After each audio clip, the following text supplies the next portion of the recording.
Our story today is called The Cask of Amontillado. It was written by Edgar Allan Poe. Here is Larry West with the story.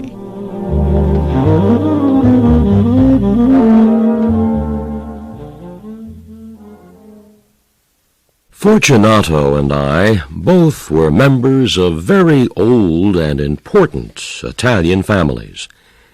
We used to play together when we were children. Fortunato was bigger, richer, and more handsome than I was, and he enjoyed making me look like a fool. He hurt my feelings 1,000 times during the years of my childhood. I never showed my anger, however, so he thought we were good friends. But I promised myself that one day I would punish Fortunato for his insults to me. Many years passed. Fortunato married a rich and beautiful woman who gave him sons. Deep in my heart, I hated him, but I never said or did anything that showed him how I really felt. When I smiled at him, he thought it was because we were friends. He did not know it was the thought of his death that made me smile.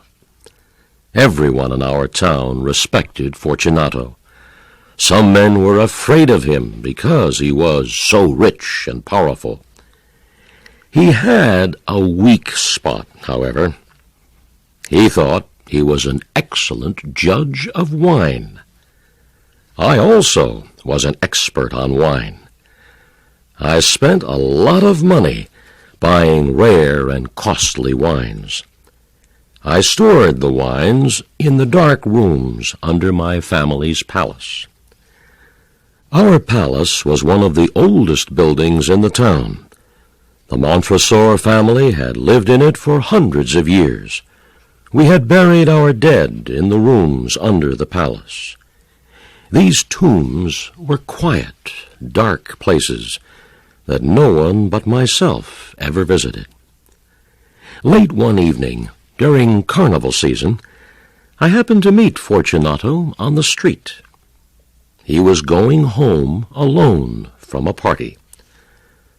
Fortunato was beautiful in his silk suit, made of many colors, yellow, green, purple, and red.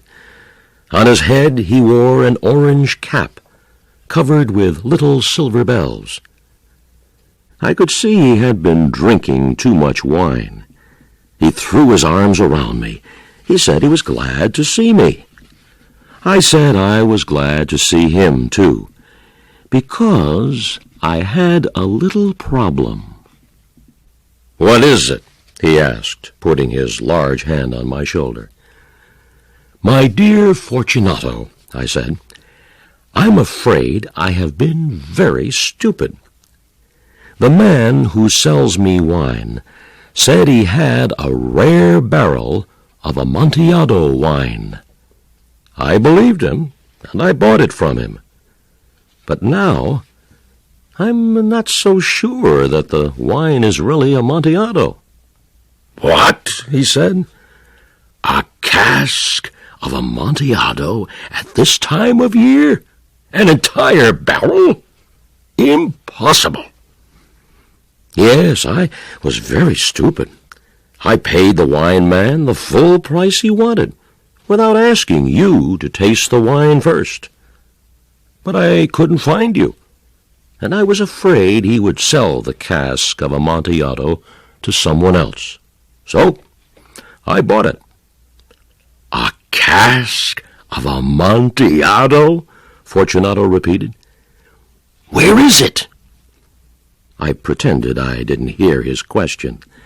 Instead, I told him I was going to visit our friend Lucrezi. "He will be able to tell me if the wine is really Amontillado," I said. Fortunato laughed in my face. "Lucrezi cannot tell Amontillado from vinegar." I smiled to myself and said, "But some people say that he is as good a judge of wine as you are." Fortunato grabbed my arm.